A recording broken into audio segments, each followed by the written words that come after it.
नमस्कार दोस्तों। आज की दुनिया किसी थमी हुई सांस की तरह है, जहां हर पल यह एहसास गहराता जा रहा है कि अंतरराष्ट्रीय मंच पर कुछ बड़ा, बहुत बड़ा घटने वाला है। एक ऐसा भूचाल जिसकी कंपन सीमाओं, महासागरों और आसमान तक को हिला रही है। और इस सन्नाटे के बीच जब आप ध्यान से सुने तो आपको हथियारों की नहीं बल्कि रणनीतियों की सरसराहट सुनाई देगी।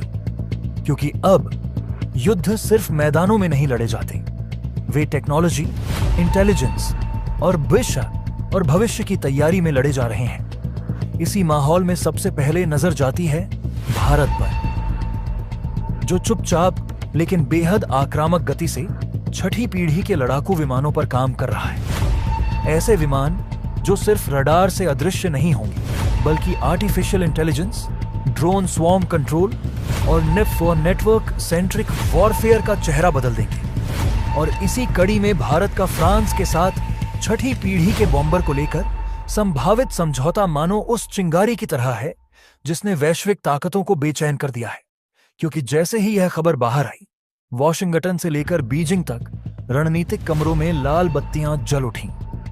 उधर संयुक्त राज्य अमेरिका, जो दशकों से खुद को आसमान का निर्विवाद राजा मानता रहा है, अब पहली बार खुलकर यह सोचने को मजबूर दिख रहा है कि क्या उसकी सैन्य शक्ति आने वाले समय में पर्याप्त रहेगी। क्योंकि एशिया प्रशांत क्षेत्र में चीन की बढ़ती सैन्य आक्रामकता, हाइपरसोनिक मिसाइलें, स्टेल्थ ड्रोन और छठी पीढ़ी के फाइटर प्रोजेक्ट्स ने अमेरिकी रणनीतिकारों की नींद उड़ा दी है। और इसी डर, इसी बेचैनी से जन्म लेती है वह मांग जिसने दुनिया को चौंका दिया। अमेरिकी वायुसेना द्वारा तुरंत 200 नए B-21 स्टेल्थ बॉम्बर्स बनाने की पुकार, मानो यह स्वीकारोक्ति हो कि मौजूदा ताकत अब भविष्य के खतरे के सामने कम पड़ सकती है। B-21 सिर्फ एक बॉम्बर नहीं है, यह एक उड़ता हुआ संदेश है। ऐसा संदेश जो दुश्मन को यह बताने के लिए काफी है कि अगर युद्ध हुआ तो वह दिखाई देने से पहले ही खत्म हो सकता है। क्योंकि यह विमान उन रडार सिस्टम्स को भी चकमा देने के लिए डिजाइन किया गया है जिन्हें कभी अभेद्य माना जाता था। इसकी लंबी दूरी की मारक क्षमता, परमाणु हथियार ले जाने की योग्यता और गहरी पैठ बनाकर सटीक हमला करने की क्षमता इसे आने वाले दशकों का सबसे खतरनाक हवाई हथियार बनाती है। लेकिन असली सस्पेंस यहां यह नहीं है कि अमेरिका 200 B-21 बनाएगा या नहीं। असली सवाल यह है कि क्या यह कदम चीन को रोकने के लिए काफी होगा। क्योंकि चीन भी चुप नहीं बैठा है, वह भी अपने छठी पीढ़ी के programs, space based weapon systems और साइबर वॉरफेयर क्षमताओं को तेजी से आगे बढ़ा रहा है। और जब दो महाशक्तियां एक दूसरे की सांसें गिनने लगें, तो दुनिया के बाकी देशों के लिए यह सिर्फ खबर नहीं रहती, यह चेतावनी बन जाती है। इसी चेतावनी को शायद भारत सबसे बेहतर तरीके से समझ रहा है। इसीलिए वह न तो किसी एक खेमे में पूरी तरह झुक रहा है और न ही पीछे हट रहा है, बल्कि आत्मनिर्भर रक्षा तकनीक, मल्टी डोमेन ऑपरेशंस और रणनीतिक साझेदारियों के जरिए खुद को उस मुकाम पर ले जाने की कोशिश कर रहा है जहां वह सिर्फ प्रतिक्रिया देने वाला नहीं, बल्कि गेम चेंजर बन सके। और फ्रांस के साथ प्रस्तावित छठी पीढ़ी के बॉम्बर की डील इसी सोच का हिस्सा लगती है। एक ऐसा प्रोजेक्ट जो सिर्फ विमान नहीं बल्कि साझा इंटेलिजेंस, संयुक्त कमांड सिस्टम और भविष्य के युद्ध सिद्धांतों को जन्म देगा। इस पूरे परिदृश्य में सबसे डरावनी बात यह है कि यह सब शोर के साथ नहीं हो रहा। कोई औपचारिक युद्ध की घोषणा नहीं, कोई खुलेआम अल्टीमेटम नहीं, बस पर्दे के पीछे चल रही तैयारियां, बंद कमरों में खींची जा रही रेखाएं और आसमान में अदृश्य पंख फैलाते नए नए प्रोजेक्ट्स। और यही सस्पेंस है कि अगला बड़ा कदम कब, कहां और किसके द्वारा उठाया जाएगा। क्या B-21 की संख्या बढ़ाना अमेरिका को फिर से अजेय बना देगा, या यह सिर्फ समय खरीदने की कोशिश है? क्या चीन अपनी गति से किसी ऐसे हथियार का अनावरण करेगा जो पूरी गणित बदल दे? और क्या भारत फ्रांस की साझेदारी आने वाले वर्षों में वैश्विक शक्ति संतुलन में नई धुरी स्थापित करेगी? आज दुनिया जिस मोड़ पर खड़ी है, वहां हर फैसला इतिहास बन सकता है। हर उड़ान एक संदेश हो सकती है और हर खामोशी किसी तूफान से पहले की शांति। क्योंकि छठी पीढ़ी के विमानों की यह दौड़ सिर्फ तकनीक की नहीं, यह वर्चस्व, डर और भविष्य पर नियंत्रण की दौड़ है। और जब अगली बार आसमान शांत दिखे तो याद रखिएगा, हो सकता है उसी शांति के पीछे सबसे खतरनाक तैयारी छिपी हो। अमेरिकी रणनीतिक गलियारों में जब भी रात गहराती है, तब एक बेचैन सी खामोशी के बीच एक ही सवाल बार बार उभरता है कि क्या आने वाले दशक में शक्ति संतुलन वैसा ही रहेगा जैसा शीत युद्ध के बाद से रहा है। क्योंकि पेंटागन के भीतर बैठी योजनाकारों की आंखों के सामने नक्शे पर एशिया प्रशांत का इलाका धीरे धीरे लाल रंग में ढकता जा रहा है, और उसी लालिमा के बीच एक नाम लगातार भारी होता जा रहा है, चीन, जिसकी बढ़ती सैन्य क्षमता, तकनीकी आत्मनिर्भरता और लंबी रणनीतिक सोच ने अमेरिकी एयरफोर्स की नींद उड़ा दी है।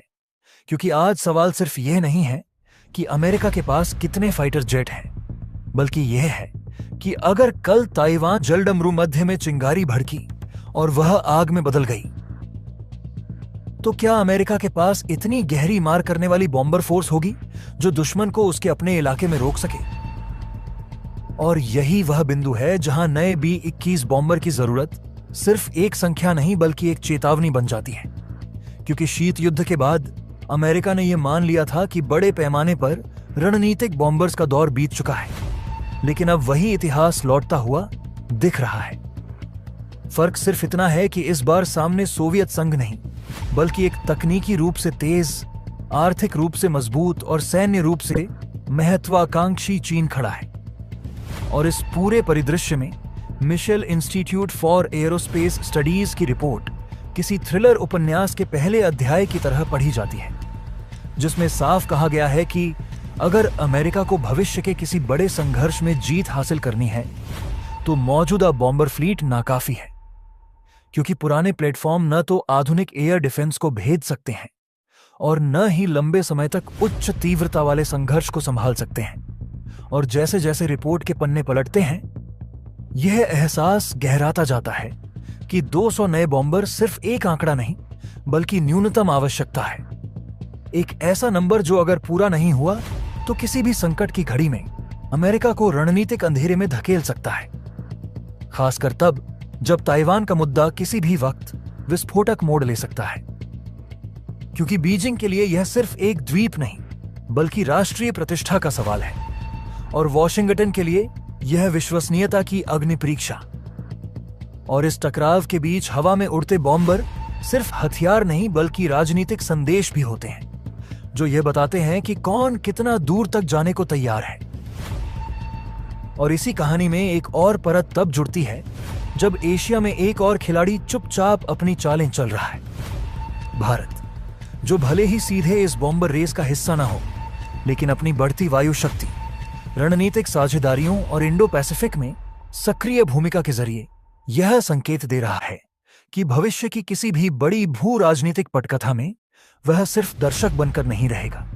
और यह सब उस वक्त और रहस्यमय हो जाता है जब रिपोर्ट यह इशारा करती है कि मौजूदा अमेरिकी फाइटर फ्लीट, जो कोल्ड वॉर के बाद की सोच में ढली है, चीन के भीतर गहराई तक जाकर पीपल्स लिबरेशन आर्मी को निर्णायक रूप से रोकने में सक्षम नहीं है।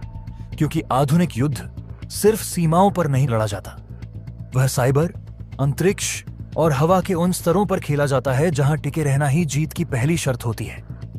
और ऐसे में बॉम्बर्स वह आखिरी ताश के पत्ते बन जाते हैं जिन्हें तभी खेला जा सकता है जब वे पर्याप्त संख्या में, पर्याप्त आधुनिक और पर्याप्त सुरक्षित हों। और यही वजह है कि 200 नए बॉम्बर की मांग सुनने में भले ही अतिशयोक्तिपूर्ण लगे, लेकिन रणनीतिक सस्पेंस यही है कि अगर यह मांग आज पूरी नहीं हुई तो कल बहुत देर हो सकती है। क्योंकि सैन्य ताकत रातों रात नहीं बनती, उसे सालों की योजना, अरबों डॉलर और राजनीतिक इच्छा शक्ति चाहिए। और अमेरिका के भीतर यही इच्छा शक्ति सबसे बड़ा सवाल बनती जा रही है। क्योंकि घरेलू राजनीति, बजट दबाव और बदलती प्राथमिकताओं के बीच यह तय करना कि भविष्य के युद्ध की तैयारी आज कितनी की जाए, किसी भी राष्ट्रपति के लिए आसान फैसला नहीं होता। और इसी अनिश्चितता में दुनिया आगे बढ़ रही है, जहां हर नया सैन्य अभ्यास, हर नया सैटेलाइट लॉन्च और हर नई रिपोर्ट एक अनकहे सस्पेंस को जन्म देती है कि क्या आने वाला दशक शांति का होगा, या वह क्षण जब आसमान में गूंजते इंजन सिर्फ अभ्यास का शोर नहीं बल्कि इतिहास बदलने वाली आहट, धुएं से भरे रणनीतिक नक्शों और रात की चुप्पी में टिक टिक करती घड़ियों के बीच Mitchell institute for Aerospace Studies की रिपोर्ट एक ऐसे भविष्य की ओर इशारा करती है जो धीरे धीरे, लगभग अनसुनी आहटों के साथ आकार ले रहा है। एक ऐसा भविष्य जहां ताइवान या किसी अन्य क्षेत्रीय सहयोगी के सवाल पर संयुक्त राज्य अमेरिका और चीन के बीच टकराव केवल समुद्री सीमाओं या हवाई गलियारों तक सीमित नहीं रहेगा, बल्कि संघर्ष की परछाइयां चीन के भीतर तक गहराई से उतरने की मांग करेंगी। और वहीं से सस्पेंस शुरू होता है, क्योंकि रिपोर्ट कहती है कि ऐसे हालात में अंदरूनी इलाकों पर दबाव बनाने के लिए बड़ी, टिकाऊ और दूर तक वार करने वाली बॉम्बर फोर्स की जरूरत होगी, जबकि मौजूदा परिदृश्य में अमेरिकी सैन्य शक्ति के पास वह धार नहीं दिखती जो शीत युद्ध के बाद विकसित हुए लड़ाकू विमानों से अपेक्षित थी। यह कमी सिर्फ संख्या की नहीं बल्कि समय, दूरी और जोखिम के उस त्रिकोण की है जहां हर सेकंड निर्णायक बन जाता है, क्योंकि जैसे जैसे संघर्ष की संभावना का पर्दा उठता है वैसे वैसे यह एहसास भी गहराता है कि अगर चीनी सीमा के भीतर से निकलने वाले लंबी दूरी के हवाई और मिसाइल हमले बिना बाधा के जारी रहे तो पूरे क्षेत्र की सामरिक गणित पलट सकती है। रिपोर्ट की पंक्तियां किसी चेतावनी घंटे की तरह बजती हैं। अमेरिकी एयर पावर की वह क्षमता जो कभी दूरस्थ ऑपरेशनल पनाहगाहों को निष्प्रभावी कर पीपल्स लिबरेशन आर्मी की गति थाम सकती थी, अब क्षीण होती नजर आती है। और यही क्षरण एक ऐसे सस्पेंस को जन्म देता है जिसमें हर विकल्प के साथ जोखिम जुड़ा है, क्योंकि अगर आकाश में प्रभुत्व डगमगाया तो जमीन और समुद्र पर उसकी गूंज कई गुना बढ़ जाती है।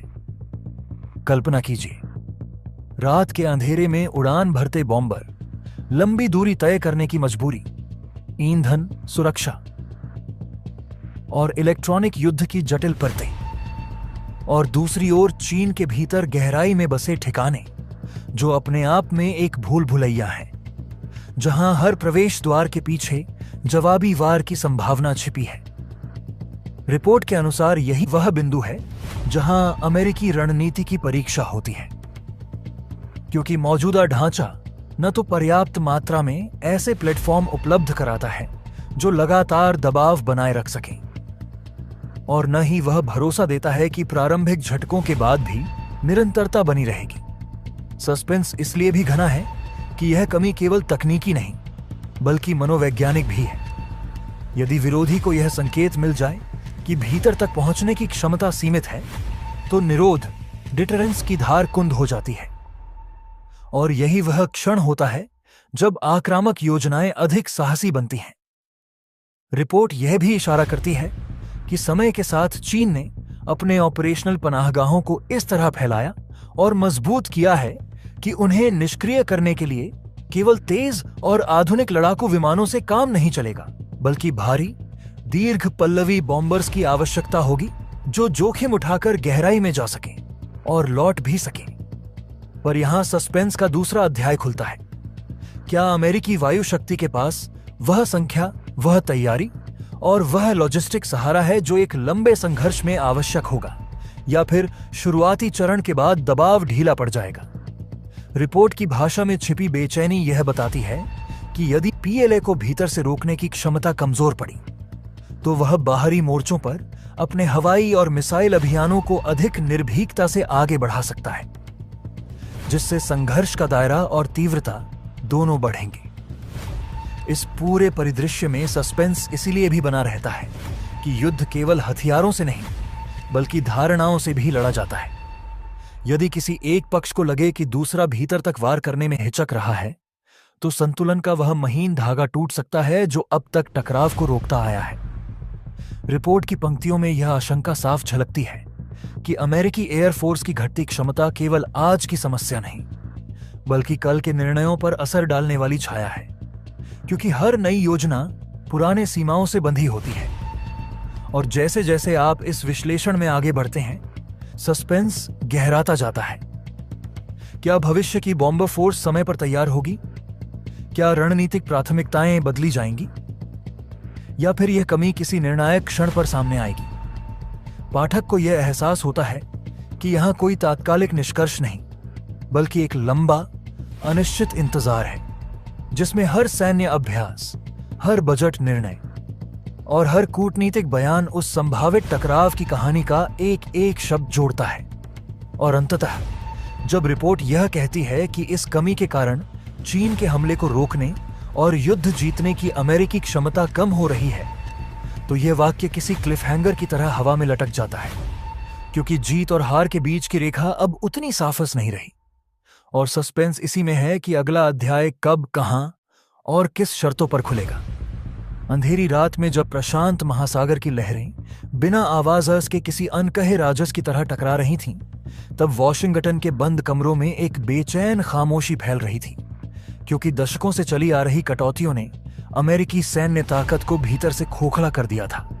और अब वह स्थिति आ गई थी जहां दुश्मन की मिसाइलें और एयरफोर्स अंदरूनी इलाकों में सुरक्षित पनाह ले सकती थीं, मानो किसी अदृश्य कवच के पीछे छिप गई हों।